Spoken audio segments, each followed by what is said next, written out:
अपने कार्यक्रम में रामदेव बाबा को अरुणाचल के कांग्रेस एमपी इरिंग ने गाली गलौज किया, उसकी हम भर्त्सना करते हैं, क्योंकि उन्होंने केवल गाली नहीं दी, भ्रष्टाचार के खिलाफ बोलो मत, इंडियन, यू ब्लडी इंडियन, और उनके एक साथी जो थे उन्होंने तो यहां तक कहा कि यू ब्लडी इंडियन डॉग्स। तो रामदेव बाबा जैसे व्यक्ति को, जो देश में एक मान्यता रखते हैं, संत है, उनके कार्यक्रम में जो राजनीतिक नहीं था, उसमें आकर इस तरह से एक कांग्रेस के सांसद ने जिस तरह से भाषा की है, बहुत ही अनुचित है। और खासकर ये कहना कि यू ब्लडी इंडियंस, तो वो किस पार्लियामेंट में चुन के आए हैं? कांग्रेस पार्टी को हम सवाल पूछना चाहते हैं कि जो उनके अरुणाचल के सांसद है डॉक्टर इरिंग, जिन्होंने रामदेव बाबा को इंडियन डॉग कहा, यानी वो खुद भारत को मानते नहीं, अरुणाचल को और खुद को भी, और रामदेव बाबा को एक भारतीय होने के नाते गाली गलौज कर रहा है।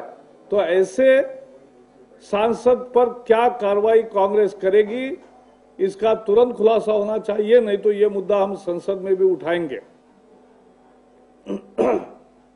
We condemn the Congress MP's outburst against Ramdev Baba, and particularly calling Ramdev Baba as bloody Indian, meaning thereby that Arunachal doesn't belong to India, or at least the member of parliament of Congress from Arunachal doesn't believe himself to be Indian. And this is very shocking.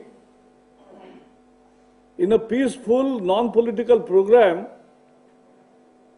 when somebody is talking about fighting against corruption, why the Congress gets irritated? And now Congress owes an explanation as to what action they are going to take against their member of parliament, Mr. Iring from Arunachal, who abused Ramdev Baba, who is really a great sant and a great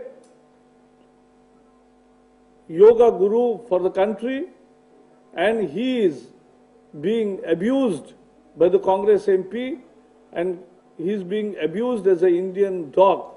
We condemn this and we want action against him, because this is challenge to the Indian nationhood, and that is why we want Congress holds explanation as to what action they are going to take against him, or otherwise we are going to raise this matter in the parliament.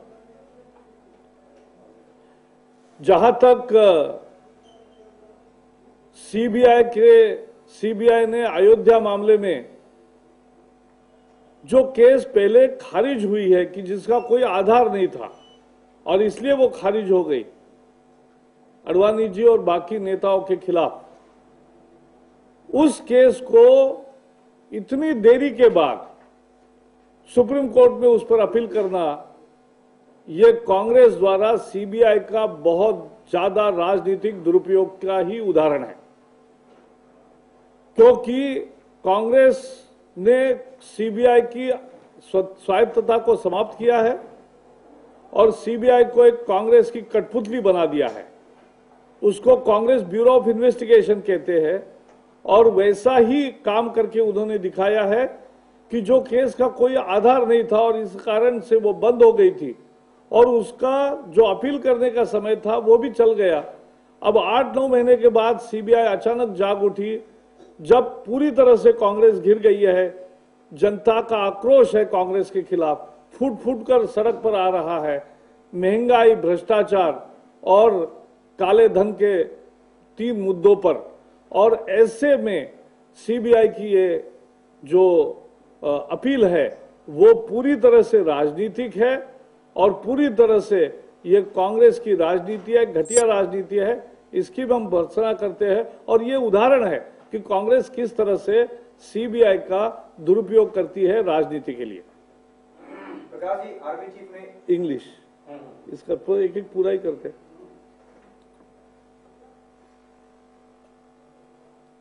Filing an appeal by CBI in the Supreme Court regarding the case which is dismissed by the court earlier, in which Advani ji in matter of Ayodhya and other leaders were freed and were acquitted.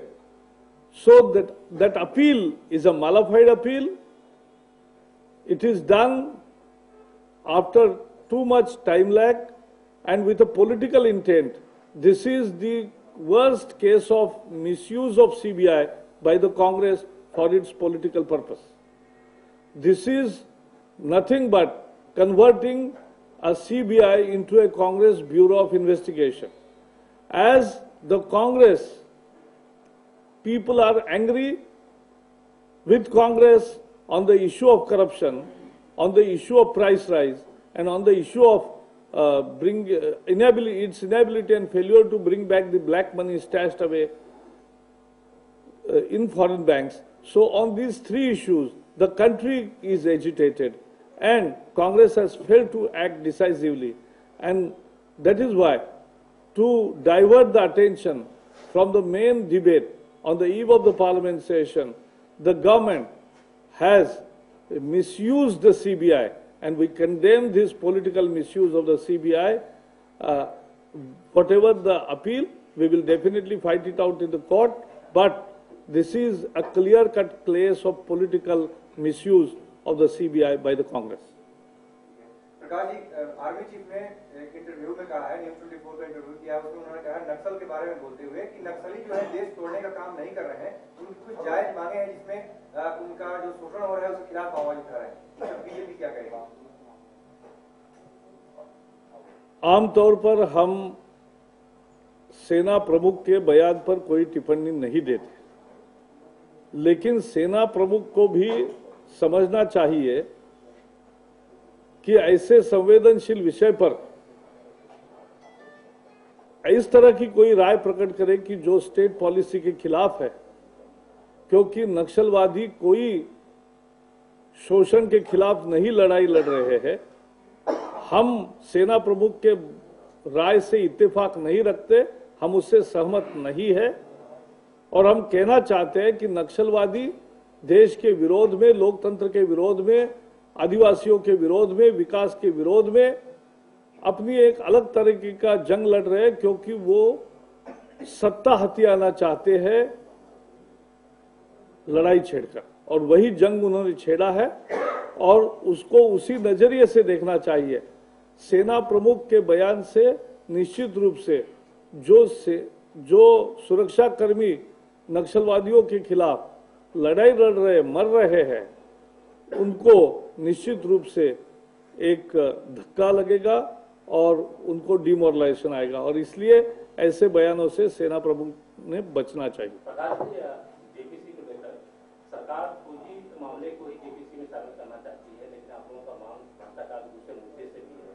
क्या उस मांग को लेकर आप JPC में मांग करेंगे या किसी अलग उठाएंगे?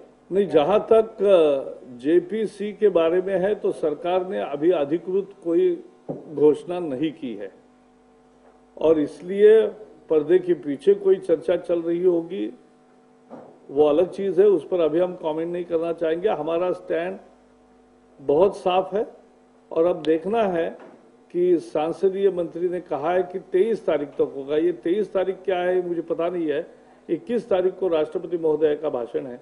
आज, कल और परसों 3 दिन में कभी भी सरकार घोषणा कर सकती है और करनी चाहिए, ताकि संसद का सत्र सुचारू रूप से चले। ये जिम्मेवारी सरकार की होती है। पिछला पूरा सत्र कांग्रेस के अड़ियल रुख के कारण काम नहीं हो सका, और आज देश चाहता है कि जेपीसी हो और संसद भी चले, और इसलिए जेपीसी का गठन सरकार तुरंत करना चाहिए। देखिए वो क्या मुद्दे जो थे वो 2-3 जो है आधार संहिता नहीं, इसके बारे में जब तक कि सरकार कोई घोषणा नहीं करते हम अलग टिप्पणी नहीं करेंगे। Eight countries have written to the finance ministers, sir, including Australia and some EU countries, to release payments related to the CWG amounting to about $70 million. So, what is the BJP stand on this? Should payments be released, or should government do a thorough scrutiny before actually going? The whole organizing of the CWG was so worst and riddled with corruption to an extent that our ranking on the corruption index went down from 124 to 127 during the organization of the CWG games.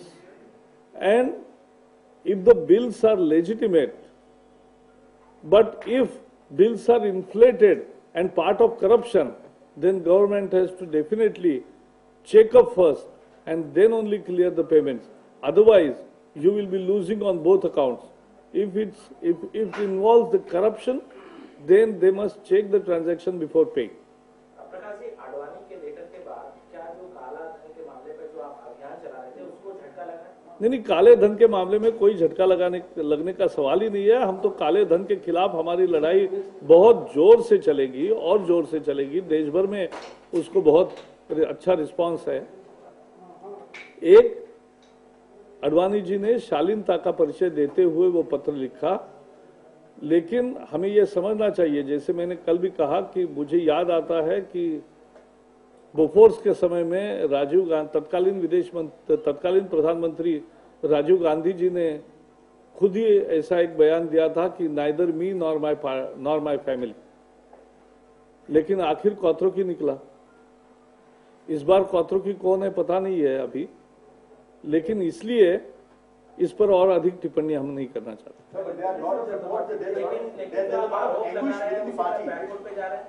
जो आरोप लगा रहे हैं उसी मामले पर आप back foot पे जा रहे हैं? नहीं, हम बिल्कुल कोई बैकफुट पे जाने का सवाल ही नहीं है। लड़ाई तो हमारी चलेगी, संसद में भी, संसद के बाहर भी। नहीं, ये किसने कहा आपको? प्रकाश जी, एक सवाल और है।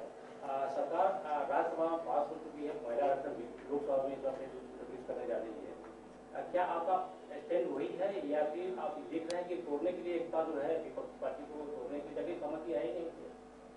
कांग्रेस अगर महिला आरक्षण पर सचमुच प्रतिबद्ध होती तो उसी समय वो कर सकती थी, लेकिन अब अभी भी इरादा क्या है और सचमुच में वो रखने वाले हैं कि नहीं वो देखेंगे और फिर हमारी टिप्पणी करेंगे। हिमाचल के एमपी ने बाबा रामदेव को भ्रष्टाचार के खिलाफ मुहिम उठाने के लिए ब्लडी नहीं, वो उसी पर मैंने दिया है मैंने बाइट। अरुणाचल का, हिमाचल का नहीं, अरुणाचल प्रदेश का कांग्रेस सदस्य इरिंग करके जो मेंबर सांसद है, उन्होंने उनको भारतीय कुत्ता कहा और ये बहुत ही भर्त्सना हमने की है और कांग्रेस से मांग की है कि वो क्या कार्रवाई अपने ऐसे सांसद पर करेगी कि जो खुद को भारतीय नहीं मानता और जो खुद को और अरुणाचल को भी भारत का हिस्सा नहीं मानता। ऐसे सदस्य को संसद में बैठने का क्या अधिकार है और इस पर कांग्रेस क्या कार्रवाई करेगी, यही हमने पूछा है और कांग्रेस से जवाब मांगा है।